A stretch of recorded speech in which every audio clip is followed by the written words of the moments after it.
Purihin ang ating dakilang Diyos na lumalang ng langit at lupa at siyang nagtataguyod sa lahat ng buhay at siya ang nagbibigay ng pangangalaga. Tayo ay nasa pasimula pa rin ng taong ito. At kagaya ng ating napag-usapan sa nagdaan, isang mabuting bagay na tayo ay tumanaw sa maganda at mabuting mga mangyayari sa panghinaharap. Kaya nga, ganon din ang natural sa lahat ng tao at pinaghahandaan kung anuman ang mga darating sa mga panghinaharap na panahon. Ang ilan upang makatiyak ay sumasangguni sa mga inaakala nila at pinapalagay na mayroong mga kaalaman upang sa ganon ay magkaroon sila ng kaalaman sa mga mangyayari sa panghinaharap at ito ay kanilang mapaghandaan. Ito ay naging likas na kaparaanan ng maraming mga tao. Pumupunta sa mga tinatawag na manghuhula, mga salamangkero, mga nagbabasa ng mga bolang kristal, ng mga baraha, upang sa ganon malaman nila kung ano ang mga magagandang mangyayari o kaya mapaghandaan nila kung merong hindi mabuting magaganap sa panghinaharap. Hindi na natuto ang marami na kada taon na ginagawa nila ito na hindi naman madalas nakapagbibigay ng tunay na katiwasayan at kabutihan sa kanilang mga buhay. Kaya nga bilang mga mananampalataya ating kailangang tingnan ang patungkol sa mga bagay na ito, patungkol sa mga tinatawag na panghinaharap. There are a lot of people who are looking forward to good things that will happen in the future. And it is always good to look forward to good things, to be positive about what will happen in the future, especially our individual and personal futures. And a lot of people are trying their best to find out what is in store for the future, and they try different ways and means so that they could make the necessary preparations. And yet, there are a lot of uncertainties.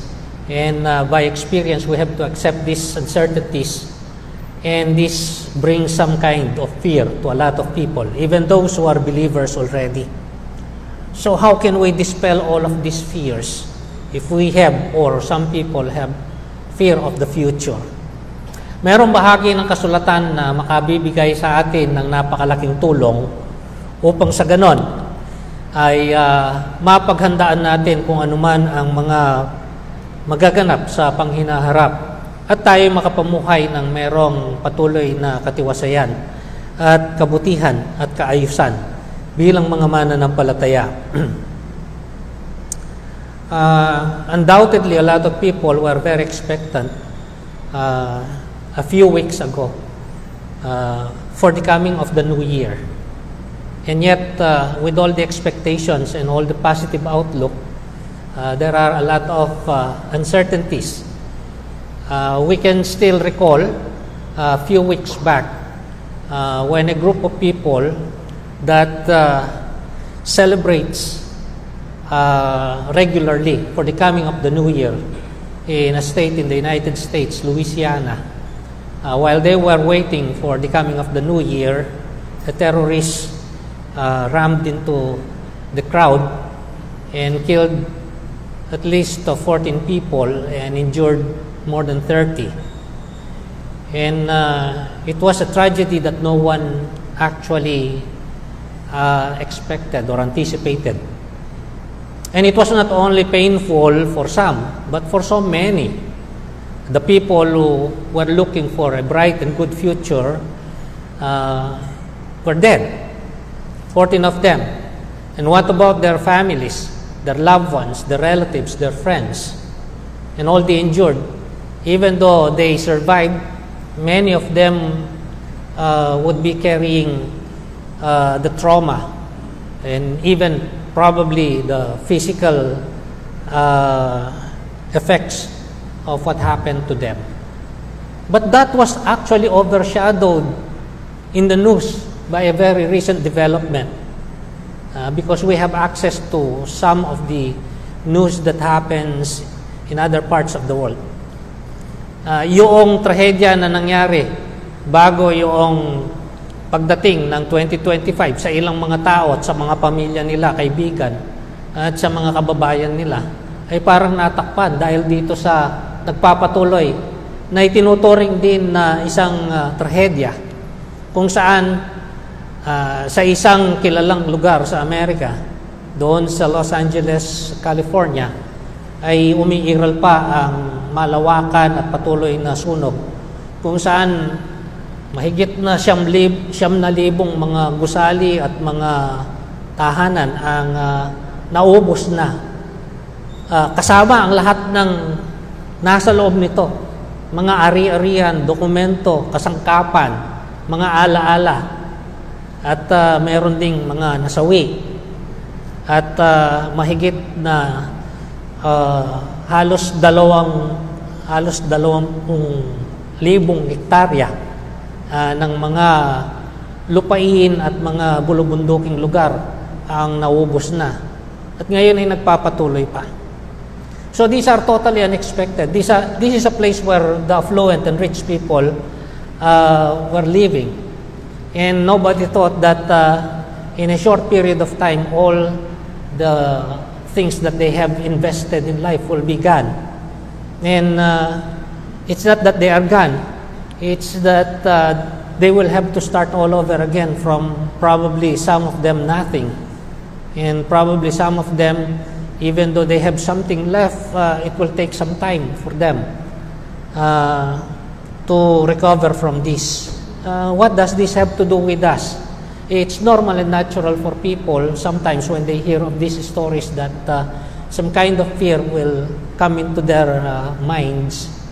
Ito'y natural kasi pinapakita na anumang oras ay maaaring may mangyari na hindi inaasahan ng tao. Sa ganda at sa aliwalas ng kanyang mga pananaw, sa ganda at takbo ng kanyang buhay ay biglaan na mayroong darating na mga pangyayari na nagdadala ng kanyang kinatatakutan. Today I will speak on this matter about how can this fear about future uncertainties can be dispelled, lalo na sa atin na mga mananampalataya, at nawa makatulong din sa mga hindi pa nananampalataya. Babasahin ko ang isang bahagi ng kasulatan dito sa Lumang Tipan na nangyari na napakaiba ng kapanahunan sa kapanahunan natin, ngunit makukuhanan ng isang katotohanan ng hindi nagbabago o mga katotohanan ng hindi magbabago kahit anumang kapanahunan ang abutin nito. So I will be looking at a particular story that is found in the Old Testament. Although the situation is very different from ours, the truth that we will discover from this will always be true and the same for all generations. Ito'y makikita natin dito sa Daniel 2 kabanata, Daniel chapter 2. I will give you a short background on this. Ang mga Israelita ay tinatag ng Diyos bilang isang bayan at kanyang pinangalagaan. Nagpakilala ang Diyos sa kanila at inaruga at binigyan ng mga panuntunan sa buhay. Ngunit sa tagal ng takbo ng kapanahunan, sa paglipas ng mga saling lahi, inabutan sila ng kanilang paglayo sa Diyos at pagsilong sa ibang mga hindi naman Diyos. Hindi naging sapat sa kanila ang pagkilala sa Diyos. Dinagdagan nila at sila'y nanambahan sa mga Diyos-Diyosan. Hindi sapat ang mga kaparaanan ng Diyos na kanilang ipinamuhay na nagdala sa kanila ng kabutihan. Nagdagdag sila ng mga kaparaanan ng mga taong hindi kumikilala sa Diyos na nakasilong sa mga Diyos-Diyosan. At nang dahil dito, napasama ang kanilang mga buhay. Sa kagandahang loob at kabutihan ng Diyos, sila ay inabot ng napakahabang panahon upang sila ay magbalik loob sa Kanya. At sila ay patuloy na pagpalain ayon sa Kanyang mga mabubuti at magagandang mga panukala. Pero sila ay naging matigas ang ulo. Kaya hinayaan ng Diyos upang sila ay matuto, na sila ay mabihag ng mga dayuhan upang sila ay maituwid. At sila ay makatanggap ng makatarungang kaparusahan sa kanilang mga ginawa laban sa Diyos. at laban sa kanilang mga kapwa-tao nang dahil sa kanilang paglayo sa Diyos. This is a point in time when the Israelites were under exile. The most powerful kingdom at that time was the kingdom of Babylon, headed by a king named Nebuchadnezzar. And he captured a lot of nations, and he ruled over these nations. And at this particular time, he was at the doorsteps of the kingdom of Judah, where the Israelites were living. And he started taking several captives and treasures. And eventually, after this account, he will be able to take the entire empire or the entire kingdom, and he will take all the surviving inhabitants to exile in Babylon. So ito'y panahon na kumuha na ng mga bihag ang kaharian ng Babylonia. Paunang grupo lamang ang kinuha niya. Ang mga magagaling upang sa ganon magamit niya sa kanyang mga pinaghaharian. Pero darating din ang panahon ng buong bayan ng Israel ay mapapasakop o mapapailalim sa mga taga-Babylonia at bubunutin sila sa kanilang sariling lupain at maninirahan sa lupaing hindi naman nila tinubuan. So I will read Daniel chapter 2, and I will read the entire chapter because it is good to read the entire chapter. It is a very amusing story actually. And the sad part is that a lot of people like amusing stories. It is very entertaining, worth making into a movie actually. But some people do not realize that there is more to it than just a good story. So, ito ang sinasabi dito sa bahagi ng kasulatan, Daniel chapter 2. I will read it from the New International Version. In the second year of his reign, Nebuchadnezzar had dreams. His mind was troubled and he could not sleep. Ang hari ay nagkaroon ng panaginip na nakabagabag sa kanya. So the king summoned the magicians, enchanters, sorcerers, and astrologers to tell him what he had dreamed. When they came in and stood before the king, he said to them, I have had a dream that troubles me and I want to know what it means. Dahil siya ang makapangyarihang hari, pinalibutan niya ang kanyang sarili sa mga tinatawag na mga matatalino, magagaling na mga tagapagpayo. At maraming mga kaharian, meron silang mga tinatawag na di pangkaraniwang mga tao, espesyal na mga tao na merong, sa kanilang palagay ay merong karunungan at kaalaman sa mga bagay na higit pa sa ibang mga tao. Tinawag niya ang mga astrologo, mga enkantador, mga magikero, manghuhula, salamangkero. At sabi, nagkaroon ako ng panaginip na bumabagabag sa akin at gusto kong malaman ang kahulugan nito. Then the astrologers answered the king in Aramaic, O king, live forever. Tell your servants the dream and we will interpret it. Sabihin po niyo yung panaginip at bibigyan namin ng kahulugan. The king replied to the astrologers, This is what I have firmly decided. If you do not tell me what my dream was and interpret it, I will have you cut into pieces and your houses turned into piles of rubble. But if you tell me the dream and explain it, you will receive from me gifts and rewards and great honor. So tell me the dream and interpret it for me. Iba ang gusto ng hari. Gusto ng salamangkero, sabihin po ninyo ang panaginip, bibigyan namin ng kahulugan. Sabi ng hari, itong pinagpasyahan ko, sabihin nyo ang panaginip ko at bigyan nyo ng kahulugan. Kung hindi, ipapapatay ko kayo. Ang mga ari-arian nyo ay pagigiba ako. Kung nagawa nyo naman ang gusto ko, kayo'y gagantid pala at bibigyan ng karangalan. Kaya, sabihin nyo kung anong panaginip ko at kung anong kahulugan nito. Matalino ang hari. Magaling. Parang nakikinikita niya na siya ay pwedeng paglalangan o siya ay pwedeng linlangin.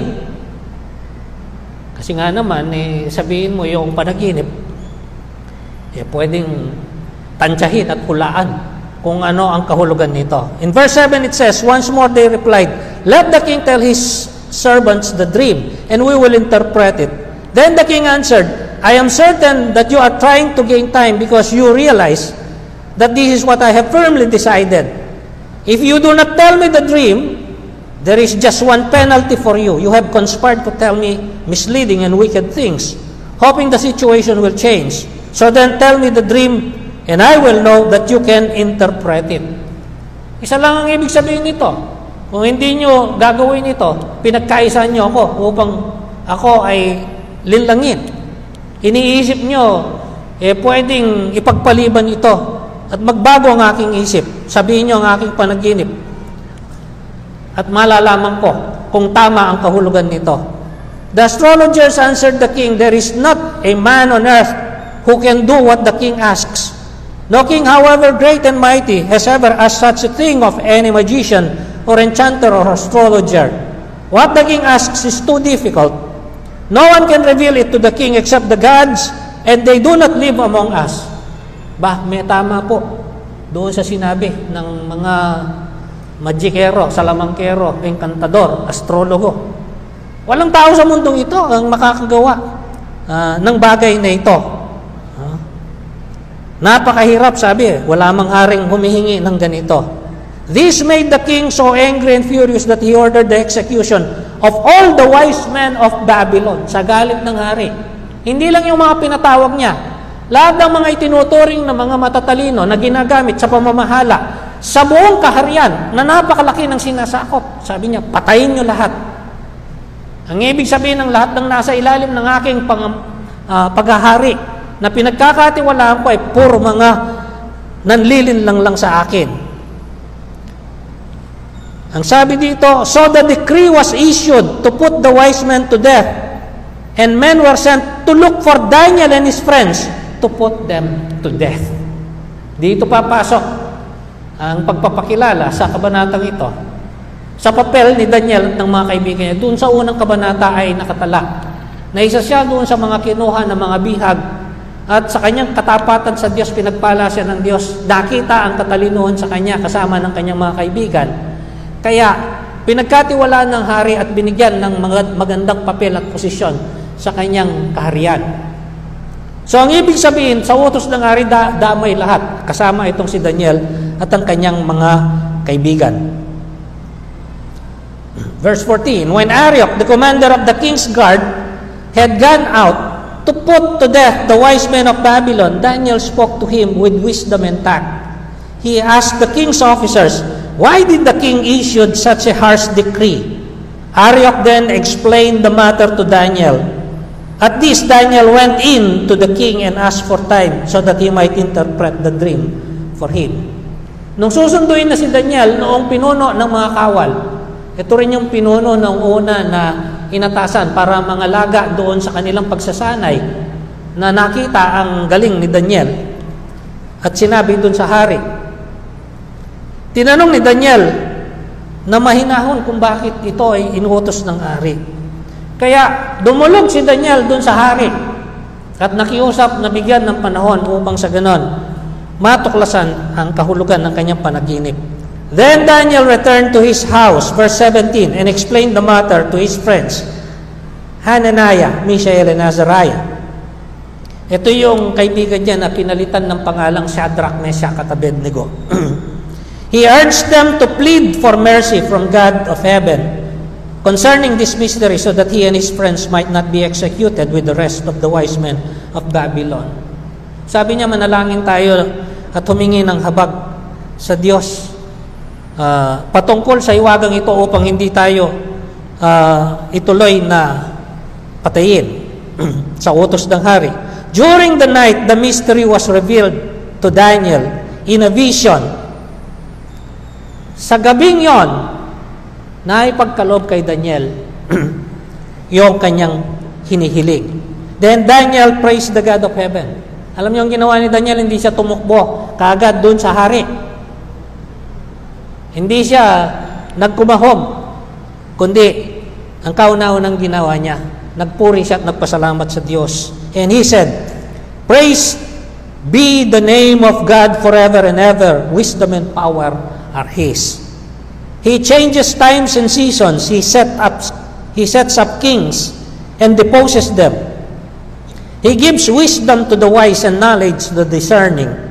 He reveals deep and hidden things. He knows what lies in darkness, and light dwells with him. I thank and praise you, O God of my fathers.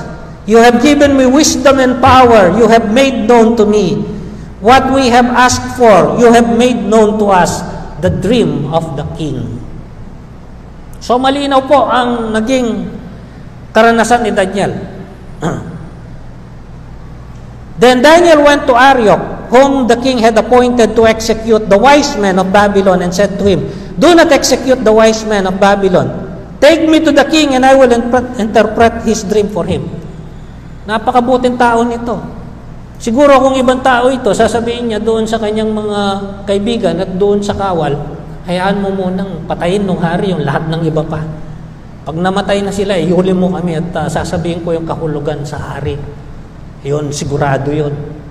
Para mapuksa na itong mga manlililang na ito. No.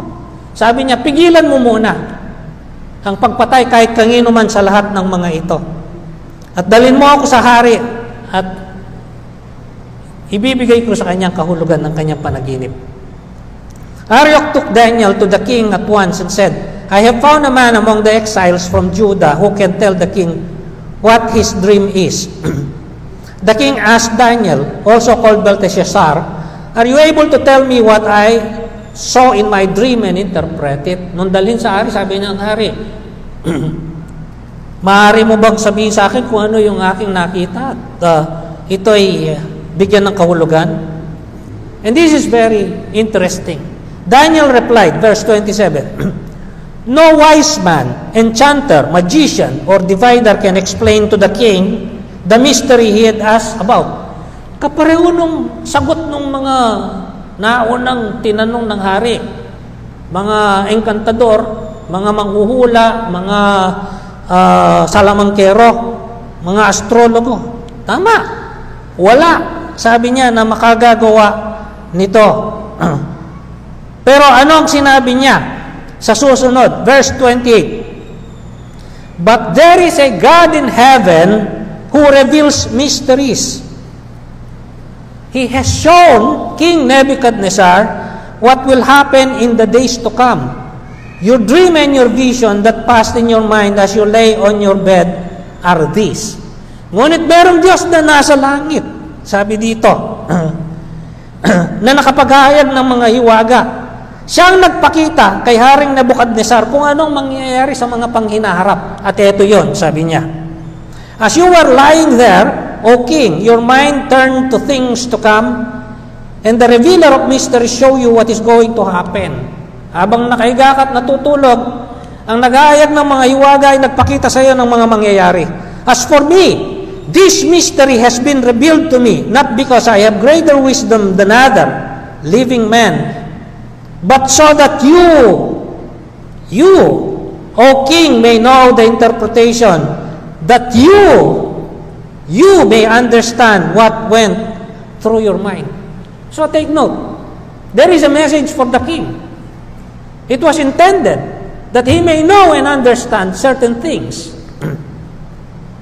Hindi ko may papaliwanag ito dahil nakahihigit ako kanino man, ang sabi ni Daniel. Pero may layunin kung bakit ito ay iyong napanaginipan at ako ngayon ang magbibigay ng kahulugan nito para sa iyo. You looked, O king, verse 31, and there before you stood a large statue, an enormous dazzling statue, awesome in appearance. Nakita mo ang isang malahiganting rebulto na kamangha-mangha ang anyo. The head of the statue was made of gold, its chest and arms of silver, its belly and thighs of bronze, its legs of iron, its feet partly iron and partly baked clay. Ang ulo nito'y gawa ng ginto, ang dibdib at ang mga balikat, ang mga kamay ay gawa ng pilak, ang tiyan ay gawa ng tanso, ang mga binti ay gawa ng bakal, ang paa gawa ng pinaghalong bakal at putik. While you were watching, habang minamasdan mo ito, ang sabi dito, verse 34, a rock was cut out, but not by human hands. It struck the statue on its feet of iron and clay and smashed them. Habang minamasdan mo ito, merong lumitaw na maliit na batong tipak, sabi, Hindi ito gawa ng tao. Tumama doon sa paa ng rebulto, nagawa ng putik at ng bakal. At ito'y nalasog. Then the iron, the clay, the bronze, the silver, and the gold were broken to pieces at the same time and became like chaff on a threshing floor in the summer. Sunod-sunod. Ang bakal, ang putik, ang tanso, ang pilak, ang ginto, nangagkasira-sira. At ito'y nangagkaalasog-lasog, parang napulbos. The wind swept them away without leaving a trace. Hinipan ng hangin, walang natira. But the rock that struck the statue became a huge mountain and filled the whole earth. Pero yung bato na tumama doon sa paa ay lumaki at naging gabundok. At ito'y pinuno ang buong mundo. This was the dream. And now we will interpret it to the king. Ito yung panaginip. Ngayon, ito yung kahulugan. You, O King, are the King of kings. The God of heaven has given you dominion and power and might and glory. In your hands He has placed mankind and the beasts of the field and the birds of the air. Wherever you live, He has made you ruler over them. You are the head of gold. Sa rebultong yon, ikaw, ang pinakamakapangyarihang hari, ang ulo ng ginto. Binigay sa iyo ng Diyos ang kapangyarihan sa lahat ng nabubuhay, maging tao man o mga hayop, upang sila ay pamahalaan. Verse 39, After you, another kingdom will rise inferior to yours. Pagkatapos mo, ang ibig sabihin, matatapos ang panahon mo. Merong isa na naman na maghahari, pero mas mahina sa iyo. Next, a third kingdom, one of bronze will rule the earth. Ang ikatlo ay isa na namang kaharian, kinakatawan ng tanso, maghahari sa buong mundo. Finally, there will be a fourth kingdom. Ikaapat na kaharian ang papalit dito. Strong as iron, sing lakas at sing tibay ng bakal, for iron breaks and smashes everything. And as iron breaks things to pieces, so it will crush and break all others. Kung paano ang bakal ay naninira ng lahat ng bagay, ganito ang gagawin nito sa iba. Just as you saw that the feet and toes were partly baked clay and partly iron, so this will be a divided kingdom, yet it will have some of the strength of iron in it, even as you saw iron mixed with clay. Kung paano yung nakita mo, pinaghalong bakal at saka putik, ganito rin naman ang kahariang ito. Ito ay kahariang hindi nag-iisa o nagkakaisa. Mahahati ito kung paanong ang lakas ng bakal at ng putik ay pinagsama. As the toes were partly iron and partly clay, so this kingdom will be partly strong and partly brittle. Bahaging malakas, bahaging mahina. But it will, ang sabi dito, nor will it be left. Okay. Just as you saw the iron mixed with baked clay, so that the people will be a mixture and will not remain united. Ang ibig sabihin, yung mga tao na bumubuo nito ay halo-halo at hindi magkakaisa. Any more than iron mixes with clay. Kung paano hindi pwede talagang paghaluin ang bakal at ang putik. Verse 44. And this is what is more important. In the time of those kings, the God of heaven will set up a kingdom that will never be destroyed, nor will it be left to another people. Sa panahon nito, ang Diyos ay magtatatag ng isang kaharian na hindi na masisira kailanman at hindi iiwanan sa ibang mga tao. It will crush all the kingdoms and bring them to an end, but it will itself endure forever. Lulupigin nito ang lahat ng mga kaharian at ang lahat ng mga ito ay kanyang tatapusin. Ngunit ito ay mananatili ng pangwalang hanggan. This is the meaning of the vision of the rock cut out of a mountain, but not by human hands. The rock that broke the iron, the bronze, the clay, and the silver, and the gold pieces. Ito yung nakita mo na bato galing sa bundok, hindi gawa ng kamay ng tao. Ang bato na sumira sa bakal, sa tanso, sa pilak at sa ginto. The great God has shown the king what will take place in the future. Ang dakilang Diyos ay nagpakita sa hari ng mangyayari sa panghinaharap. So, it says here, then King Nebuchadnezzar fell prostrate before Daniel. Nagpatira pa yung hari. Ang ibig sabihin, namangha yung hari, wala kahit anuman doon sa sinabi ni Daniel ang hindi tama sa kanyang panaginip. Eksakto, lahat. Kaya nga, maging yung kahulugan na ibinigay ni Daniel ay kanyang tinanggap. Kaya nagpatira pa siya and paid him honor and ordered that an offering and incense be presented to him. Nag-utos siya na parangalan itong si Daniel. The king said to Daniel, surely your God is the God of gods and the Lord of kings and a revealer of mysteries, for you were able to reveal this mystery. Hindi ibig sabihin na itong si Nebuchadnezzar ay lumipat ng kanyang pagkilala. Kumikilala pa rin siya at sumasamba sa mga Diyos-Diyos ang kanyang kinagisnan at itinaguyod. Ngunit ngayon sinabi niya, natuklasan niya na ang iyong Diyos ay ang Diyos ng mga Diyos. Nadagdagan ng higit na dakila ang kanyang mga Diyos sa kanyang pagtingin. At siya ang Panginoon ng mga hari. Kasi binanggit nga doon ang pagdating at paglipas ng mga kaharian at ang pagtatatag ng Diyos ng iba pang kaharian na mananatili sa kabila ng mawawala na ang lahat ng mga naunang mga kaharian. At siya ang naghahayag ng mga hiwaga at ikaw ay ginawa niya na meron ka kayang maghayag ng mga ito. Then the king placed Daniel in a high position and lavished many gifts on him. Inilagay si Daniel sa napakataas na posisyon at siya ay ginawaran ng pagkadami-daming mga kaloob. He made him ruler over the entire province of Babylon. Babylon is the capital of the kingdom named Babylonian Empire. And he made Daniel the ruler of that entire city.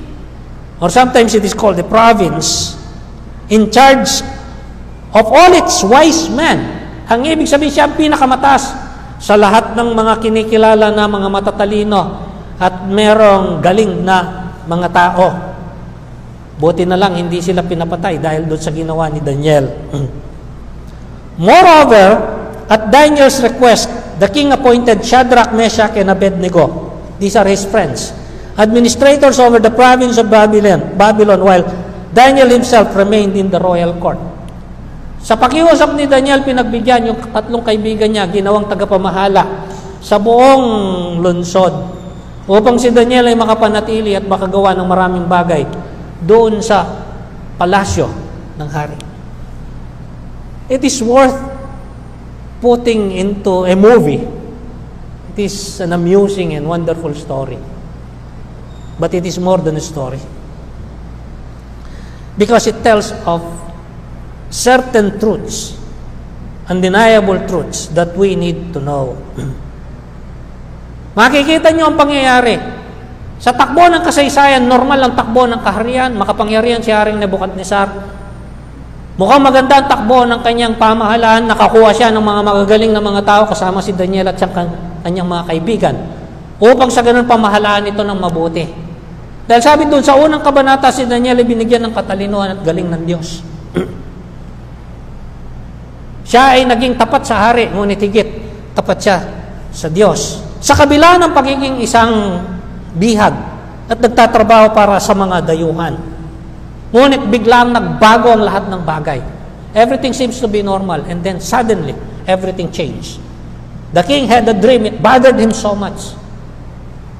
He was in distress, so much so that he called all the wise men to find out. It would have been something that he would say, oh, it's just a dream. Maybe I could just forget about it and go on with the normal affairs of my kingdom.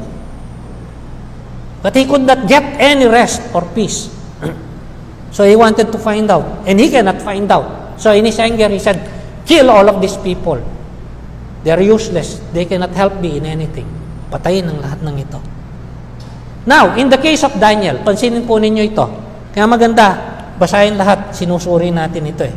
Para hindi lang tayo bumubunot ng maliit na mga bagay, makakakuha tayo ng mga magagandang mga aral. Pero hindi natin makukuha yung lubos na pakinabang kapag hindi natin sinuri. Ang sarap na ng buhay ni Daniel, binihag, napakalungkot. Inalis doon sa kanyang bayan, wala naman siyang magawa. Pero sa kagandaang loob ng Diyos sa kanya, nakitaan siya ng galing ng kanyang mga kaibigan, nalagay sa magandang posisyon. Tanggap na niya yon, mabubuhay siya doon.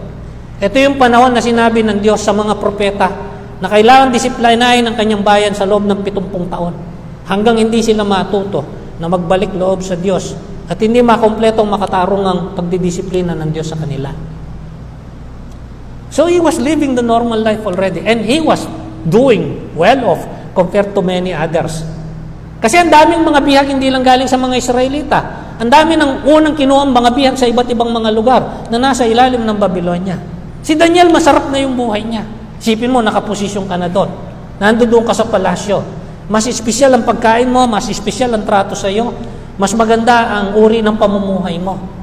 Pero isang araw, kumakatok. Ay, kilala ni Daniel, si Aryok. O Aryok, kumusta? Ba't nandito ka? Sabi ni Aryok, susunduin kita. Bakit? Pinabibitay kayo ng hari. Imagine that. Sarap ng buhay mo pagkatapos may kakatok sa'yo. Yung iba, akala ayuda.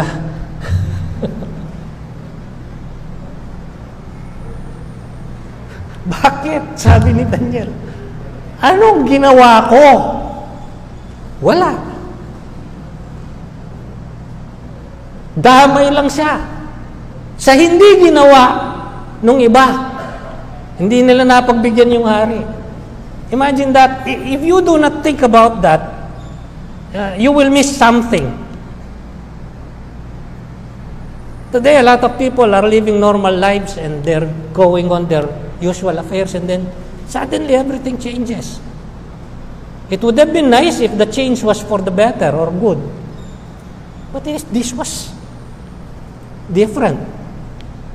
Pinasusundo ka para bitayin ka. Wala ka namang kasalanan. Di ka man dumaan sa korte. Wala mang nagsakdal sa'yo na kapitbahay o galit sa'yo. Why did all these things happen? So as I said, this is quite amusing. It really happened. Hindi ito katang-isip. Kung nobela ito, ang galing nung gumawa ng nobela. Maiksing nobela, pero pwedeng pahabain ito. Lagyan ng maraming mga palamuti at sangkap na sisikat yung pelikula. It really happened. And it is more than an amusing story because it reveals some great truths for all who would hear and read this story. Ito ay nakatala, kagaya ng iba pang mga kasaysayan. Yung mga tinuturo sa mga Sunday school na kasaysayan na gustong-gusto ng mga bata, pati ng mga matanda kung minsan. Upang sa ganun matuklasan natin ang mga magaganda at dakilang mga katotohanan. Kung minsan natatandaan ng iba yung ganda ng istorya, hindi nila nakikita yung katotohanan. Ganon din sa ibang mga salaysay na makikita sa Biblia. With so many wonderful truths that can be found by looking at the different angles of the story, I will focus on two. Sa bawat kasaysayan kasi, kung titingnan mo sa iba't ibang mga anggulo, ang daming napakagandang mga katotohanan na iyong matututunan.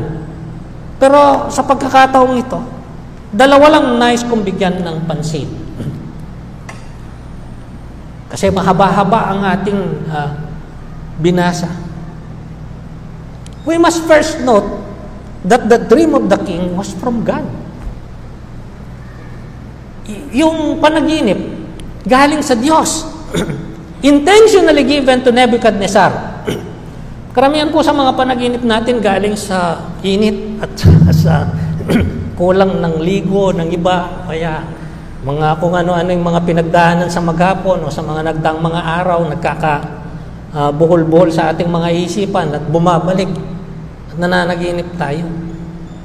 Nababahala tayo, pero pagkagising, kumisan, di na natin maalala. Meron naman, pinipilit nila, nananaginip sila na merong mensahe ang Diyos sa kanila. Sa kasulatan, kapag ang Diyos ang nagbigay ng panaginip at may mensahe, ang panaginip, napakalinaw. Walang hindi maaalala na pinakamaliit na detalye yung nanaginip. Dahil yon ay may intensyon na galing sa Diyos. Yung iba tatanong, Pastor, merong akong napanaginipan. Ano kayang mensahe ng Diyos? Ano po yung panaginip nyo? Hindi ko maalala yung iba. Baka po hindi mensahe ng Diyos. Baka may iniisip kayo. Posible rin naman po na bahagi nun ay mensahe ng Diyos. Kasi napakarami ng nagsasabi na nakakatanggap sila ng panaginip na may mensahe ang Diyos sa kung kangi-kangino.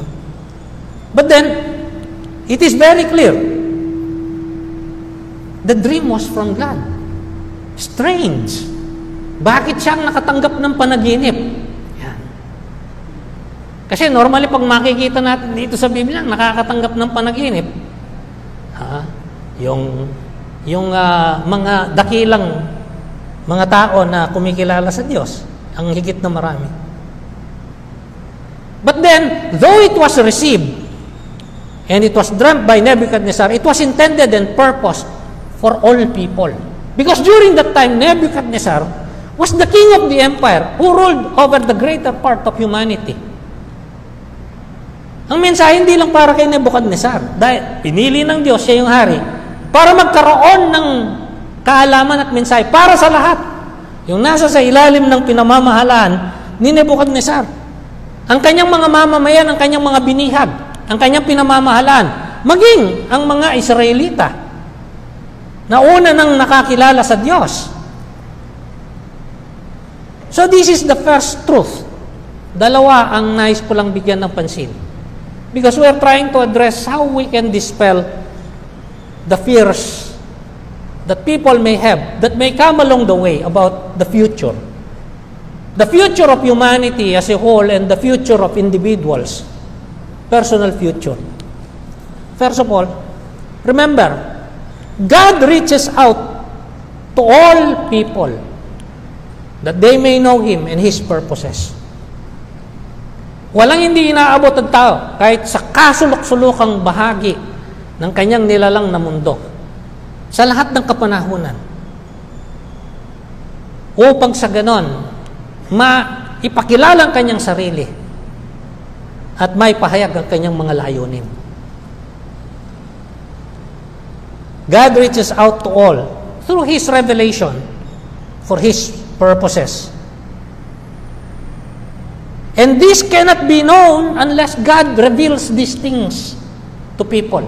At ang mga bagay na ito, kapag sinabi nating revelation ng Diyos, hindi maaaring matuklasan at malaman ng tao sa sarili niyang mga karunungan at kaisipan kung hindi lang ipapahayag sa kanya ng Diyos. What purposes? That all may know that He exists and that He is God, as simple as that, to begin with. Upang malaman ng lahat ng mga tao, may hininga, nabumuhay, na siya ay nandiriyan at siya ang Diyos.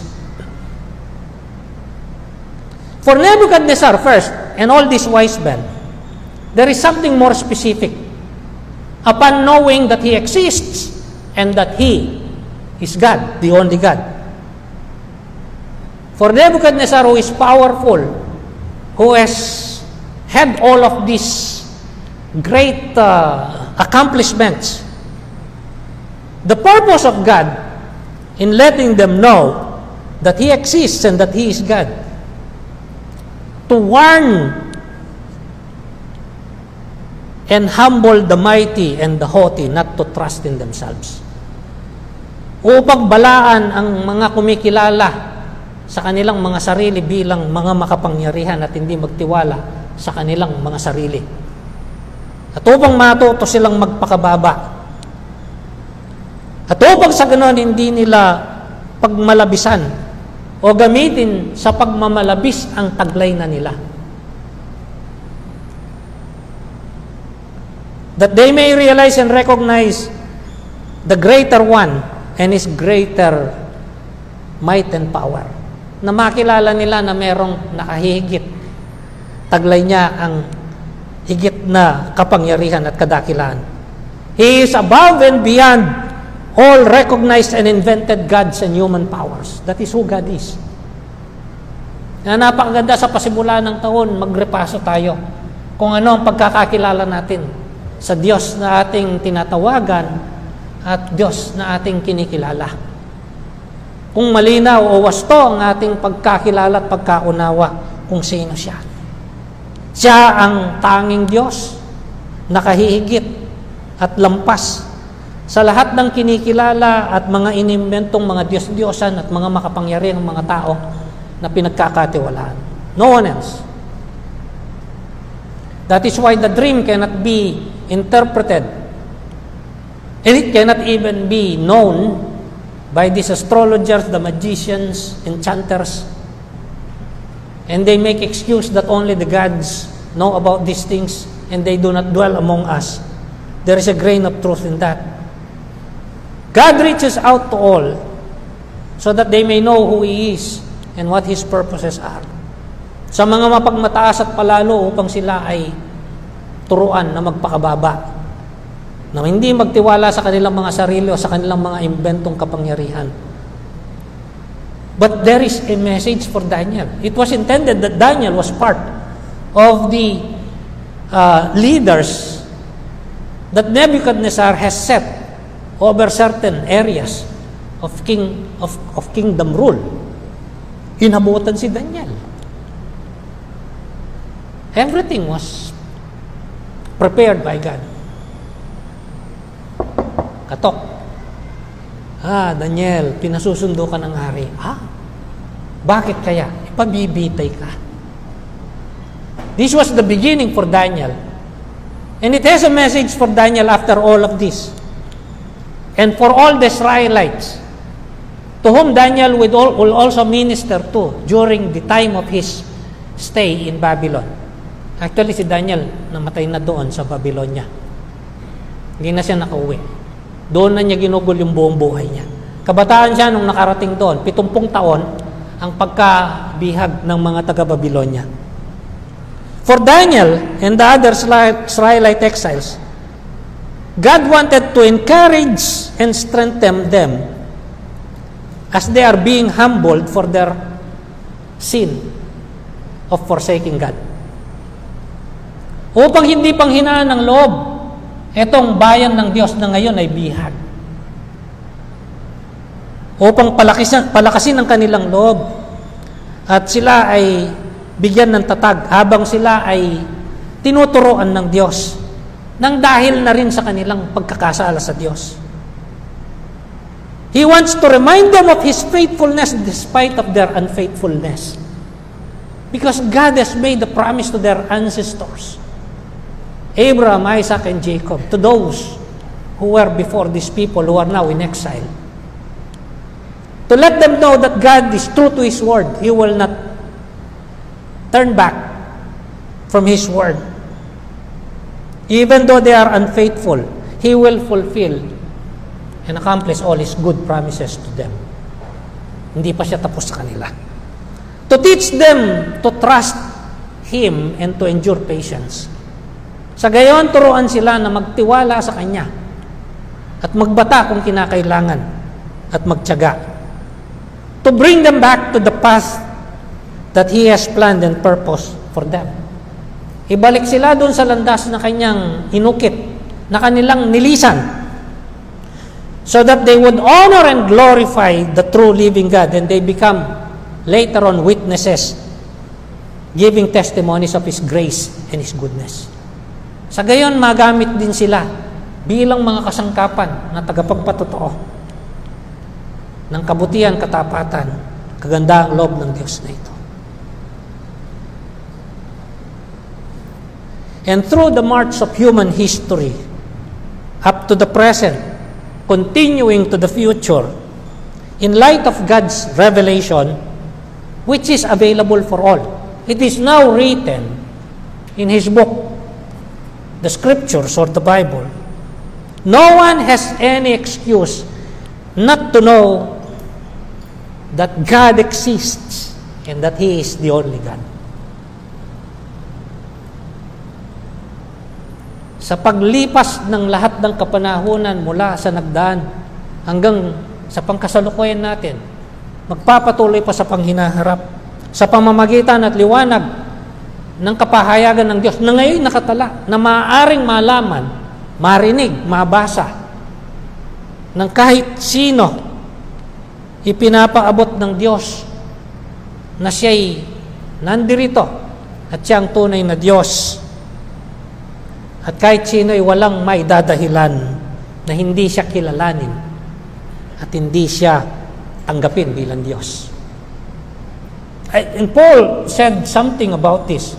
If you go to Romans chapter 1, verse 18 to 20, in presenting the gospel, Paul said, it is intended for all, so that no one has any excuse whatsoever when the time comes that they will have to face God and give account to their lives here on earth. In Romans chapter 1, verse 18 to 20, this is what Paul said. The wrath of God is being revealed from heaven against all the godlessness and wickedness of men who suppress the truth by their wickedness. Namumuhi, nagagalit ang Diyos sa kawalan ng pagkilala sa Kanya at sa mga kasamaan ng mga tao nang dahil dito, na sinusupil ang katotohanan nang dahil sa kanilang paggawa ng mga kasamaan. Verse 19, since what may be known about God is plain to them. Ang maaaring malaman sa Diyos ay malinaw naman. For since the creation of the world, God's invisible qualities, His eternal power and divine nature has been clearly seen, being understood from what has been made, so that men are without excuse. Dahil mula pa sa pagkalalang ng mundo, ang mga di nakikitang katangian ng Diyos, ang Kanyang walang hanggang kapangyarihan, ang Kanyang pagka-Diyos, ay makikita naman ng malinaw, maunawan, sa pamamagitan ng Kanyang mga ginawa. Sa gayon, walang tao ang makapagbibigay ng anumang pagdadahilan. God reaches out to all, so that all may know that He exists and that He is God, and that they may know His purposes. Kaya nga sabi ko, sa dinami-dami ng taong nabubuhay sa mundo, ngayon, noon, sa panghirarap tayo pinaka mapalad. Kung tunay na nakilala natin at kinilala ang Diyos, dahil tayo ang nakakaalam ng lahat ng ito. Now, with regards to our present time and concerns, sa kapanahonan natin, lipat tayo ngayon. Sa mga pinagdaraanan natin, walang mga katiyakan. Yung iba, hindi masyadong alintana o pansin. Malayo naman yung Amerika. Kung bisan, may nangyayari nga sa buong sangtaon. Ang daming nangyari dito sa mga lugar na inabutan ng mga matitinding mga bagyo. Hanggang ngayon, hindi pa nakakaahon yung iba. Kasi hindi pa tayo inaabutan. Sana wag na nga. Pero paano? Kung baka sakali. Kaya nga yung iba, kahit hindi inaabutan, kahit hindi aabutan, kumisan buong buhay nila, kalakip yung kabagabagan at ang mga pagkatakot. Humanity's fears and our personal, individual fears about the future may persist. Yung takot ng sangkatauhan, kumisan malawakan.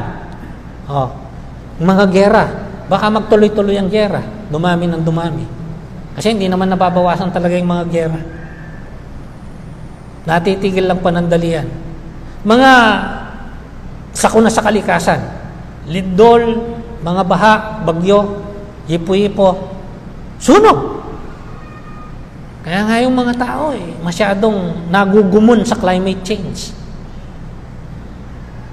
Dahil akala nila ito yung pinakamakapangyarihan na may sakop sa buhay ng mga tao. At iniisip din nila ang katapusan ng mundo. Humanity in general thinks of these things. Individually, we may think of these things, but more so on more personal matters. Kalusugan. Malusog ka ngayon, bukas masakit ang iyong katawan.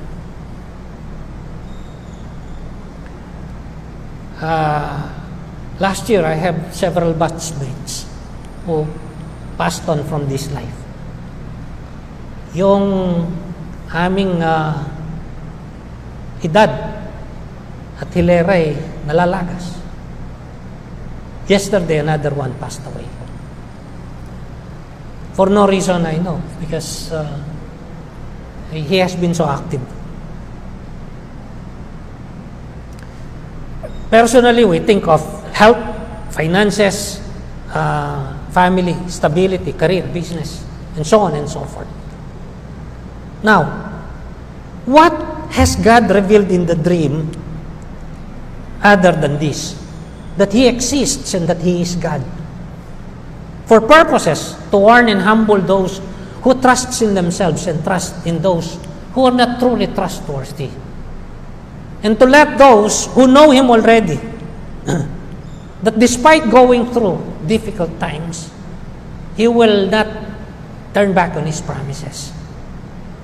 He will continue doing what He has purpose and planned to do. But upon knowing and acknowledging that He exists and that He is God, then, what did Nebuchadnezzar and Daniel and all the rest of humanity made to know? Ano yung iba pa na ipinaalam ng Diyos? And this is the second one. That God is in total control of all His creation and His creatures at all times. That ang Diyos ay ang merong sakop at saklaw at tunay na kapangyarihan sa buong kanyang nilalang sa lahat ng kapanahunan. There is no time in human existence and history until the end that God is not in control. Itong kagandahan kung kilala natin ang Diyos at kinikilala natin siya. When I say entire creation, it means nations, it means individuals, and everything else. Nakita niyo yung rebulto? Ang sabi ng Diyos, yan ay patungkol sa panginaharap. Ikaw ang pangkasalukuyan. Yung ulo na ginto. Pero matatapos ka. May susunod sa iyo. Yung dibdib na pilak, yung braso, kasama. Matatapos din yon. Yung tiyan, natanso. Matatapos din yan. Yung mga binti, na bakal, matatapos din yan hanggang doon sa paa na pinaghalong bakal at putik. Mawawala. Doon sa kwento, tinamaan ng bato, mula sa ibaba hanggang sa itaas, nagkalasog-lasog, naging parang pulbo, hinipan, nawala. And this already happened partially in human history. If you are still aware of the world history that you have taken up during your high school days, siguro po, dumaan ng history ang ilan sa inyo. The great ancient empires and kingdoms, these are they. The Babylonian Empire, and then, after the Babylonian Empire fell down, came the Medo-Persian Empire. After the Medo-Persian Empire came down, the great empire by that great conqueror, Alexander the Great, the Greek Empire. So yung ulong ginto, si Nebuchadnezzar, ang kahariang Babylonia. Yung dibdib na pila ay ang Medo-Persian Empire. Ang pinakasikat dito, si Cyrus at saka si Darius. Yung tiyan na tanso, si Alexander the Great ang pinakatanyag na namuno. Hindi man nagtagal yon. Ang sumunod, ang inabutan ng Panginoong Jesucristo, the Roman Empire. With the great Caesars and the great power ruling over so many people all over the world. Even the Roman Empire, after several centuries, fell. The Babylonian Empire is no more, never to rise again. The same with the Medo-Persian Empire. Even though people try to revive them, they will never rise again. The Greek Empire is no more. Greece today is just a small nation. The Roman Empire fell. Rome today is a small nation, or a small city in a small nation. They all passed on from history because it is God who raises empires and who brings them down. He is in control. Yun yung papuri ni Daniel. Ikaw ang nagtatakda ng mga kapanahunan. Even nature itself, He is in control.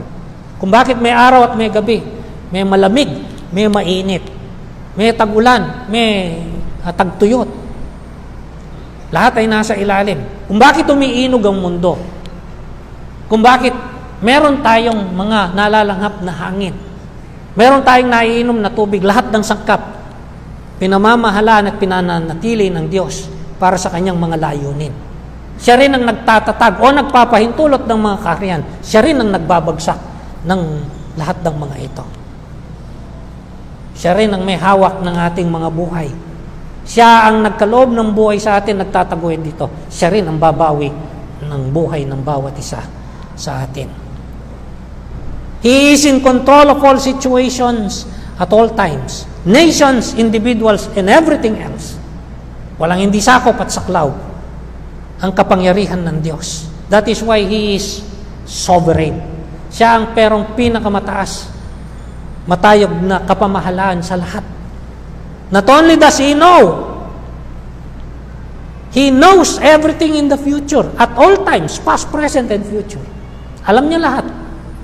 Because He is God. Not only does He know, He is the one who is always in control. Iba yung alam ng isang tao, iba yung alam natin yung nangyayari at maaaring alam ang mangyayari, wala naman tayong magawa. Pero hindi lang siya nakakaalam, siya yung gumagawa. Past, present, future, and eternity. Why is this so? Because He is God. Dahil siya ay Diyos. The only God. He is absolutely wise and powerful. Sukdulan ng kanyang katalinuhan, sukdulan ng kanyang kapangyarihan. He will accomplish all His good purposes and plans. He will put an end to the destructive flow of human history and set up the eternal kingdom that He has planned for those who would believe Him. Yung bato na hindi galing sa kamay ng tao ang sabi, yung tipak na tumama doon sa paa ng rebulto, kung bakit ito nagkalasog-lasog at nagbisto lang lumaki, nagabundok. Walang iba kundi ang kaharian ng Diyos. Sa pagdating ng Panginoong Jesucristo ay tinatag ang paghahari niya sa buhay at puso ng mga tao. Hindi upang sila'y tipunin sa isang lupa na merong mga boundary. Hindi upang sila ay pagsamasamahin sa isang lugar lamang, kundi upang sila'y pamahalaan kahit saan sila naroon.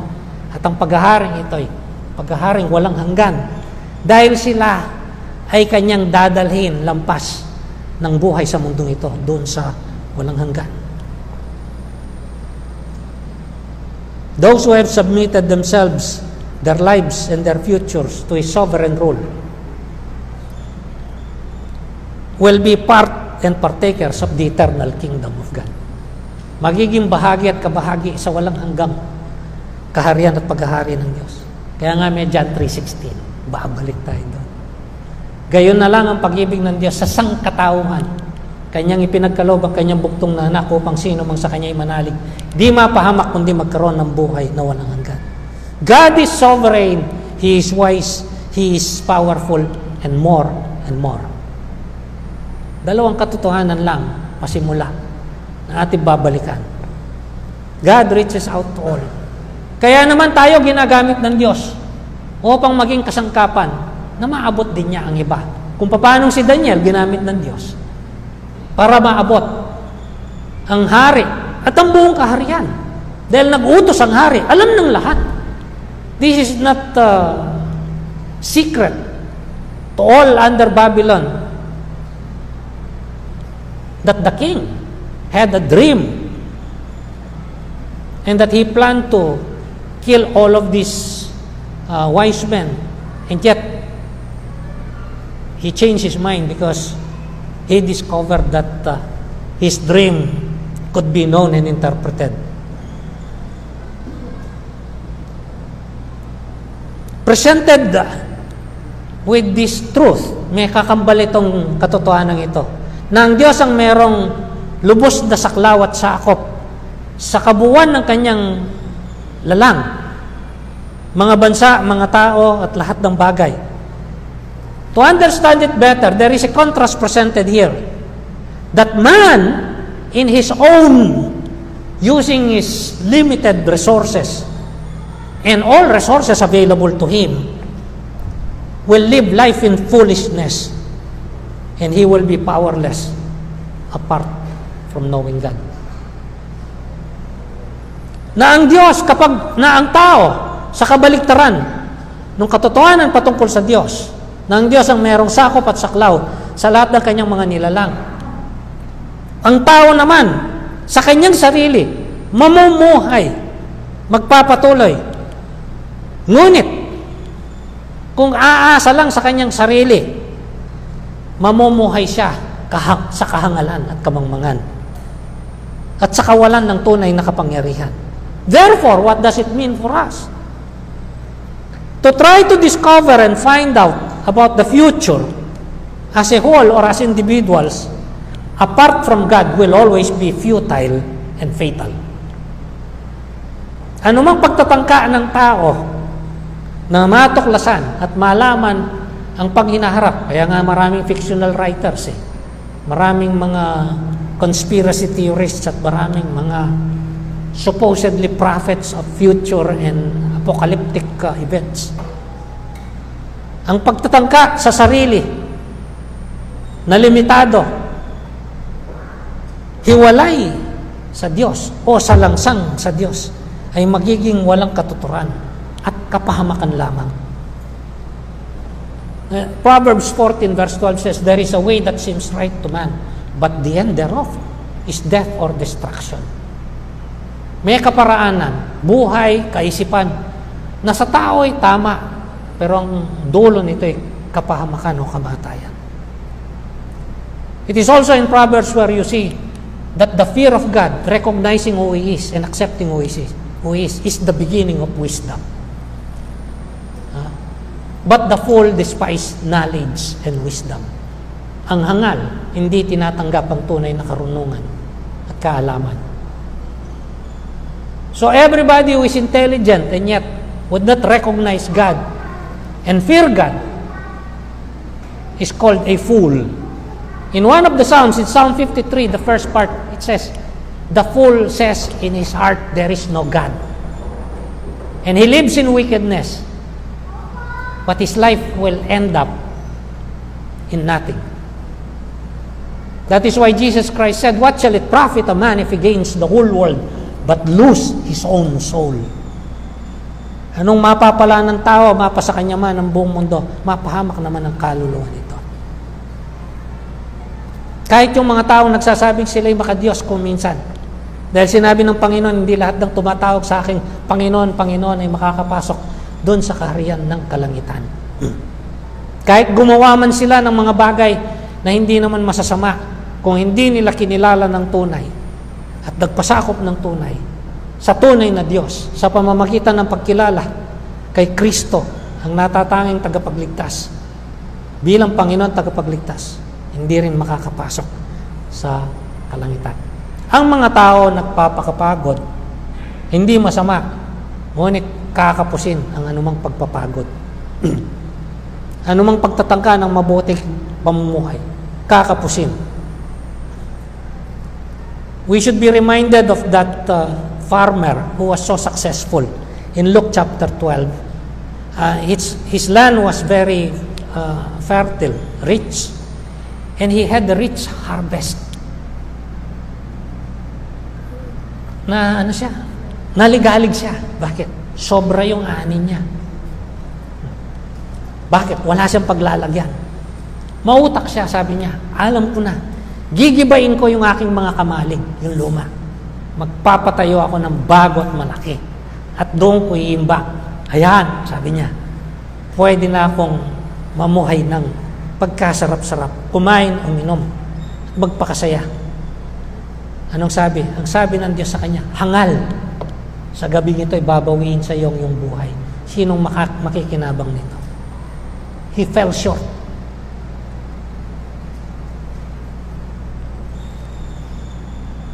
This is what we can learn. Going back to this first and basic thing. If we have fears, it's natural and normal, but they should not overcome us. Gayon na, alam natin ito. Ano yung dapat? Simple. Respond by faith. Tumugon sa pamamagitan ng pananampalataya. Ito ang gusto ng Diyos. Kaya nga nagpaabot siya ng kaalaman para siya ay kilalanin. Kilalanin kung sino siya. Tanggapin. Tanggapin bilang Diyos. Ang ibig sabihin, magpasakop sa Kanya. At binigay niya ang lahat ng kaparaanan upang ito'y may sa katuparan.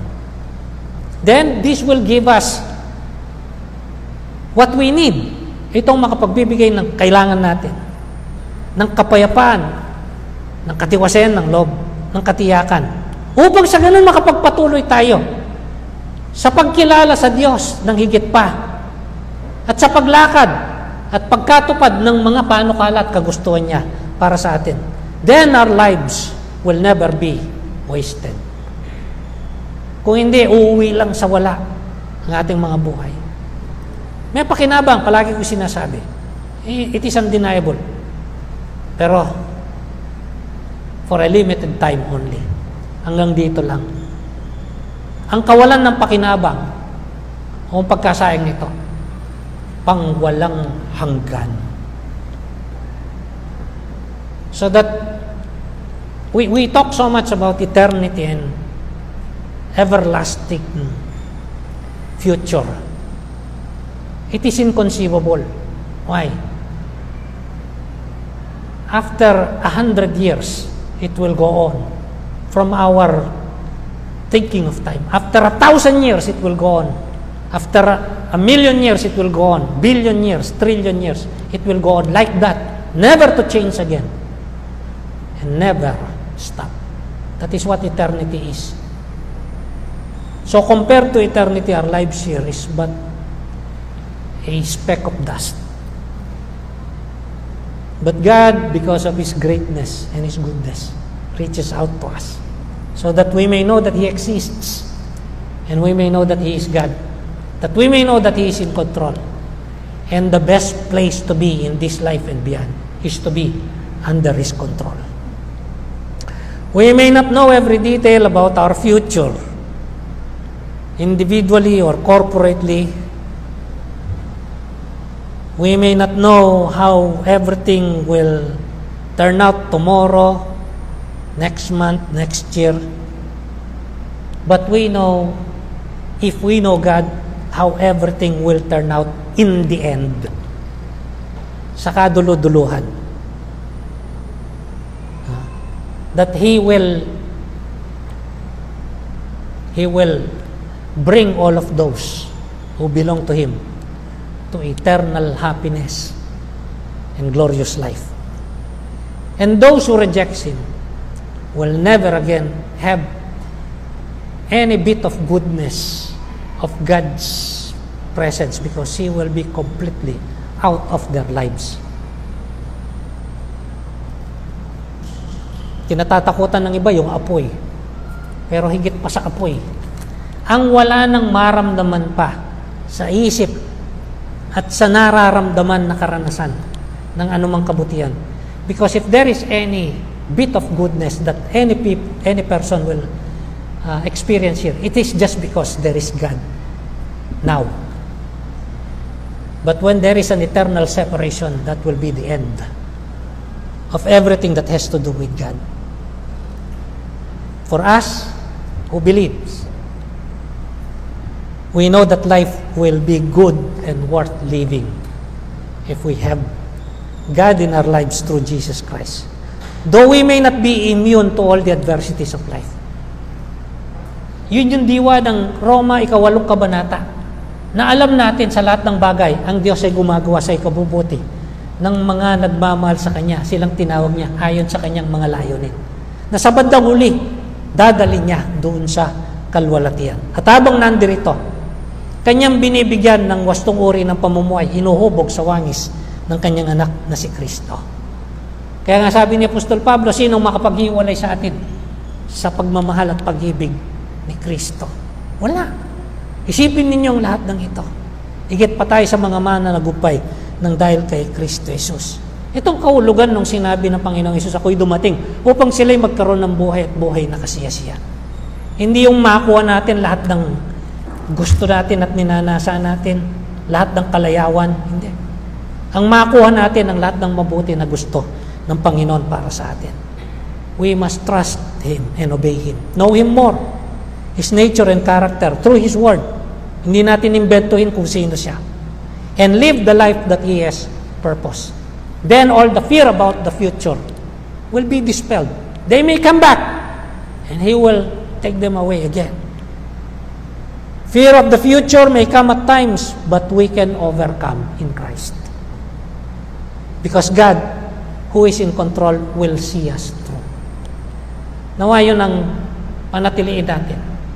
At sa mga susunod pa, hindi lang sa taong ito, kung bibigyan pa tayo ng maraming taon, mahubog tayo sa higit pang pagkakilala sa Diyos.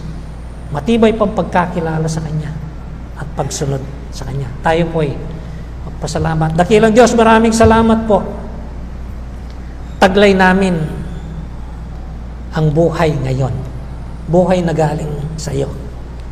At hindi lang buhay na humihinga at kumikilos, kundi ang buhay na gawad. Pangalawang buhay, buhay na spiritual, dahil sa ginawa ng aming Panginoong Hesus para sa amin at aming pagkilala, pagtanggap sa Kanya bilang Panginoon at tagapagligtas. Salamat po, Panginoon. Nandito po yung aming mga buhay. Pag may-ari mo ito, ikaw ang may karapatan at kapangyarihan. Ito po iniaalay namin sa iyo upang iyong pamahalaan, O Diyos. Ang iyong kalooban ang maganap. Kung ano man ang karumihan at hindi tama na nakikita mo, pawiin mo, Panginoon. Turuan mo po kami. Salamat po sa katiyakan ng mabuting bagay na pinasimulan mo sa amin ay yung gagawing ganap at kukumpletuhin hanggang sa araw ng aming Panginoong Jesucristo. Nawa, makapamuhay kami sa kapayapaan at katiwasayan tungo sa paggawa ng mga kabutihan upang sa ganon mailarawan namin ang iyong kabutihan, Panginoon. Maging kaming mga kasangkapan, kagaya ni Daniel at ng kanyang mga kaibigan, kagaya ng marami pa, na hindi man binanggit ang mga pangalan, na namuhay ng merong pananampalataya at katapatan, pagsunod sa iyo. Hindi man pantay-pantay o pare-pareho ang kanilang naging karanasan, pare-parehong naranasan ang iyong kapayapaan, ang iyong katiwasayan ng loob, ang iyong kagalakan, at ang lahat ng mabubuting mga naisin mo para sa kanila. Salamat po, O Diyos. Nawa ang aming mga buhay makapagbigay sa iyo ng kasiyahan, mapuri ang kanawa at maparangalan. Ito ang aming panalangin.